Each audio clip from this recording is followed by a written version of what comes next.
Harold and the Purple Crayon by Crockett Johnson.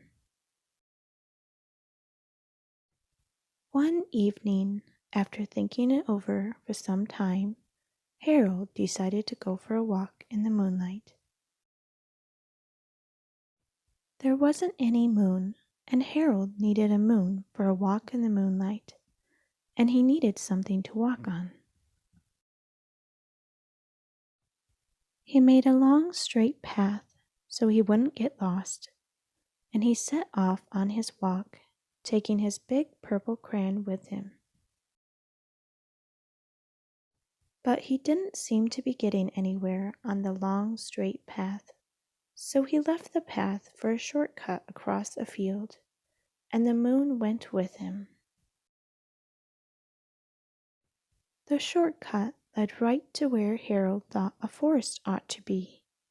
He didn't want to get lost in the woods, so he made a very small forest with just one tree in it. It turned out to be an apple tree. The apples would be very tasty, Harold thought, when they got red. So he put a frightening dragon under the tree to guard the apples. It was a terribly frightening dragon. It even frightened Harold. He backed up. His hand holding the purple crayon shook. Suddenly he realized what was happening. But by then Harold was over his head in an ocean.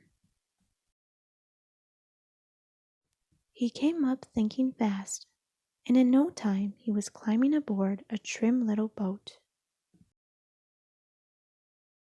He quickly set sail, and the moon sailed along with him. After he had sailed long enough, Harold made land without much trouble. He stepped ashore on the beach, wondering where he was. The sandy beach reminded Harold of picnics, and the thought of picnics made him hungry, so he laid out a nice simple picnic lunch. There was nothing but pie, but there were all 9 kinds of pie that Harold liked best. When Harold finished his picnic, there was quite a lot left. He hated to see so much delicious pie go to waste.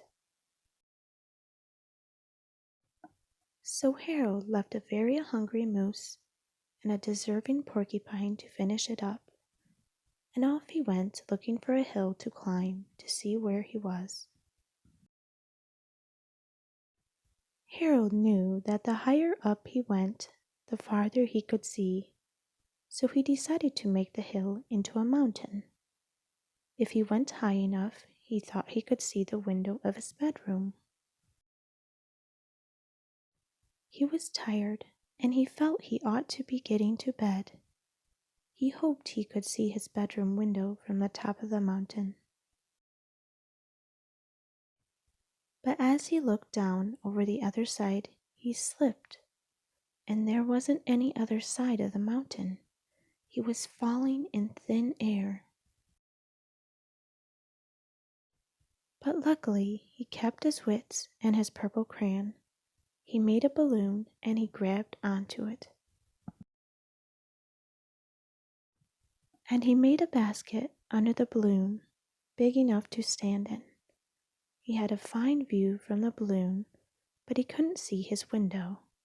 He couldn't even see a house. So he made a house with windows, and he landed the balloon on the grass in the front yard.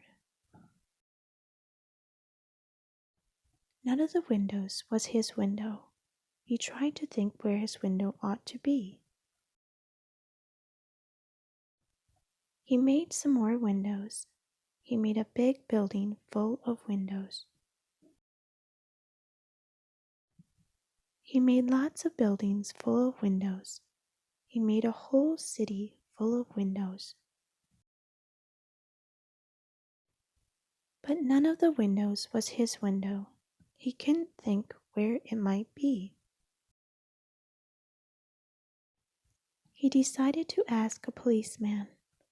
The policeman pointed the way Harold was going anyway, but Harold thanked him,